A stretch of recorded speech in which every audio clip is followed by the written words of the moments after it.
Psalms 145 verse 18. Prayer brings God's presence. మీరు ప్రార్థన చేయ టైము ఏమవుతుంది, దేవుడు మీ పక్కలో వచ్చేస్తారు. హల్లెలూయా. అదే మేము ఇప్పుడు చదివింది. The Lord is near to all who call on him. మీరు ప్రార్థన చేసే టైము దేవుడు మీ పక్కలో వచ్చేస్తారు. వాళ్ళ ప్రెసెన్స్ మీ పక్కలో ఉంటుంది.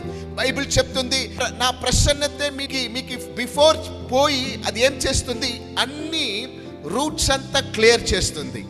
హల్లెలూయా. అప్పుడు మీరు ప్రార్థన చేస్తే దాంట్లో ఒక పవర్ ఉంది. ఏం పవర్ తెలుసా?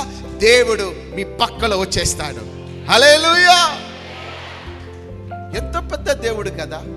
ఈ లోక అన్ని సృష్టి చేసిన దేవుడు వాళ్ళు చెప్తున్నాడు, మీరు మొరపెట్టిన టైం, మీరు ప్రార్థన చేస్తే నేను మీ పక్కలో వచ్చేస్తాను. హల్లెలూయా. అప్పుడు దేవుడు మీ పక్కలో వచ్చేస్తే రోగగలు మిమ్మల్ని నుంచి బయటపోతుంది. హల్లెలూయా. సైతాను మిమ్మల్ని నుంచి వదిలిపోతాడు. హల్లెలూయా. దేవుడు మీ పక్క వచ్చేస్తే, ఆ వెలిచం, ఆ బ్రైట్నెస్ మీ పక్క వచ్చేస్తే, నీ డార్క్నెస్ మిమ్మల్ని వదిలేసిపోతుంది.